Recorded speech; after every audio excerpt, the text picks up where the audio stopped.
Yeah, we learned we've got a group of guys that they're really together.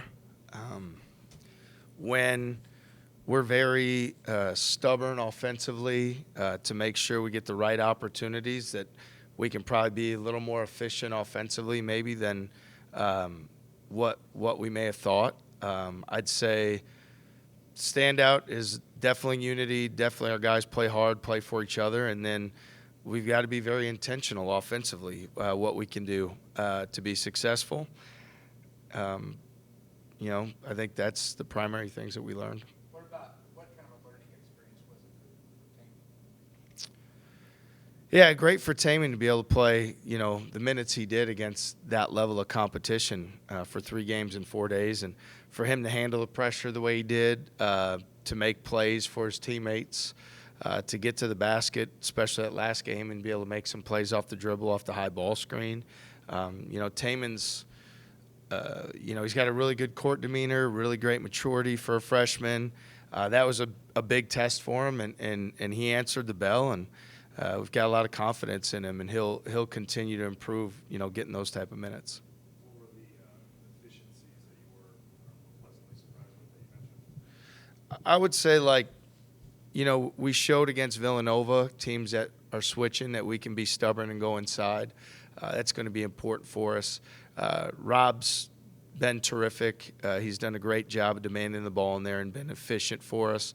Oshun did a great job as well. And so overall, it's balancing our offense out, knowing that against switching teams, which we will see a lot moving forward, that we can also attack them in the paint, that we don't have to be so predicated on just the jump shot and making enough perimeter shots to win, that we can go into the paint, and think we can even continue to be more stubborn so we can get to the foul line at a higher rate. That would benefit our offense as well. But feel like we show we can be efficient in some different ways offensively. You've talked, I got to ask this carefully.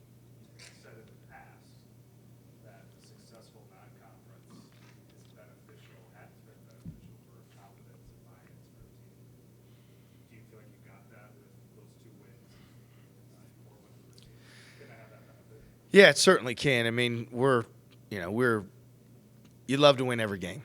That's obviously you're competitive. You want to win every game. But you also realize the tournament that we just played in had 16 phenomenal teams. And we played three teams and 3 programs that are, in the top every year in the country. So I'd say to be able to beat a program like Villanova, like North Carolina, our guys should have a lot of confidence. To beat those type of programs, especially when we have 8 new guys and we're just coming together and we're figuring things out. So, I think for young people, a lot of time, especially early in the year, those successes create that higher degree of buy-in or that belief in that all the hard work they're doing, and hopefully that's what happened, for our guys by the experience we just had. How important is that too? Because you guys are winning the hard way with defense first. How important is it to show this is hard? You got to do it every night, but there is payoff. Yeah, it is. Our brand of basketball is about toughness. It's about physicality. It's about effort. It's taking charges. It's creating turnovers. It's rebounding. It's doing all the things that are effort-based that are hard to do and easy to say. And we have to stay the course with it. We can't waver. There's not another formula for our group where we can have the success that we can within this one. So we have to stay committed to it. And that involves every single day doing the work. It involves every morning getting up and doing it again and again and again, and the cumulative effect of that, which can be challenging, but it's one that we're going to be demanding of and that we're going to be stubborn to make sure we do. Caleb's big game against North Carolina obviously was eye-opening to fans, but he know what he's capable of. What's the key for him to maybe more consistently hit shots and contribute in that way in addition to his energy? Yeah, well, Caleb's a extremely hard-playing guy. Takes a lot of pride in the effort that he gives at wanting to contribute to the team and give to the team. At times, I feel like he can be really hard on himself and mentally. I think for some guys, when they're a bit of a perfectionist, you can hang on to a mistake, and it can have a cumulative or compounding effect, during that game. And so we're going to work diligently with Caleb to stay in the moment, because you could tell that whole game on Friday against North Carolina, he was in the moment. Like, he had great poise. He was calm. His demeanor, he never really expressed any emotion. He just stayed in that moment. And so it's our job to work, collaborate on that and recreate that as often as we can. And just really proud of him for staying in that moment. Now he knows what that felt like and the things he did to prepare for it. Now we need to replicate it. And just quick follow-up, you talked about the efficiency, double back to that, I guess. What does it say about your team that you can have guys, game might have a big night one night, doesn't the next, somebody else does. You're getting guys contributing, in a lot of different ways. And, you've got, that variety, I guess, being able to give your offense. Well, I think, we played against 3 entirely different defensive schemes when we were out there, and we've got to be stubborn to take advantage of what we can exploit with our opponent. And, with Villanova, it was more of the switching and trying to go inside. With North Carolina, it was more like the screening and the ball movement, trying to keep the ball on the move to find, Caleb, who was the hot shooter. Against Connecticut, which we didn't do as good of a job, it was, to play off the middle ball screen down the middle third of the floor, because they're pressuring and stretching things out. So there's always going to be plans of attack to, take advantage and exploit the defense.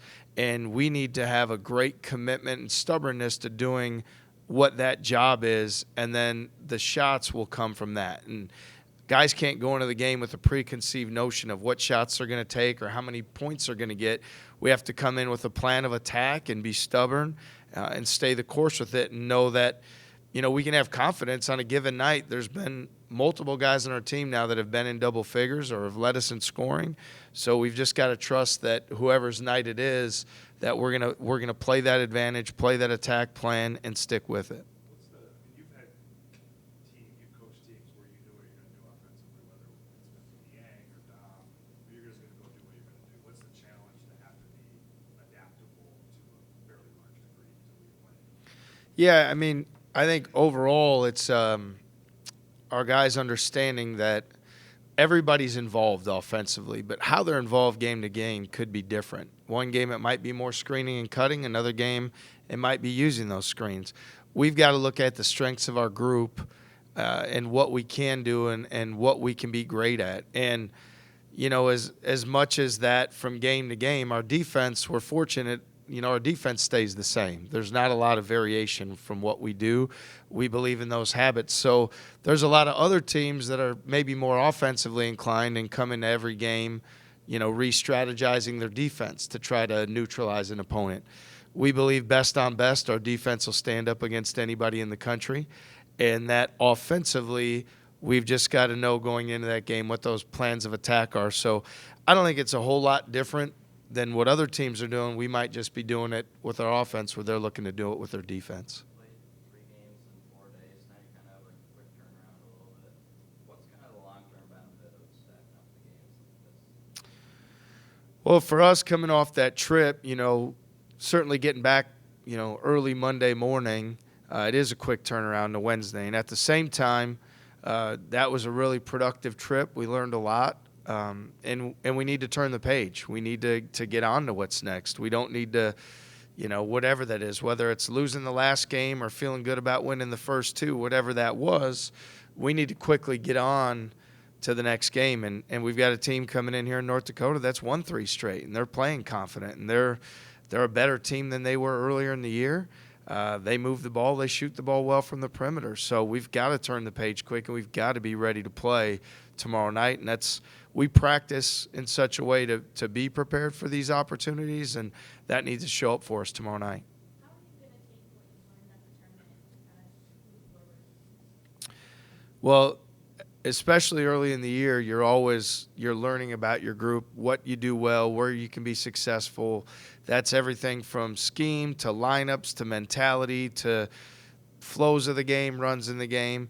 What we try to do is be very intentional with everything that we learn and put it into play so that we put our team in the best position to win.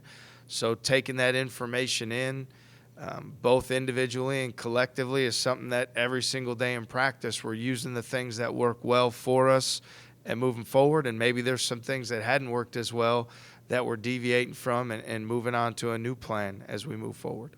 Gabe's hip hold up okay?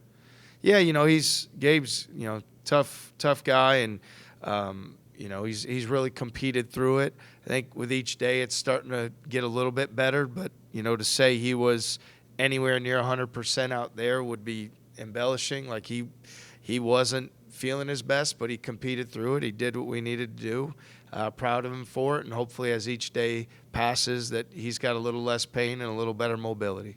How has Jaron, been able to impress not only with kind of that local leadership, but it seemed like in the UNC game, even, though Caleb hit some big shots, Jaron kind of made some big shots to keep things around 4 or 6 when you guys were kind of forming that comeback late.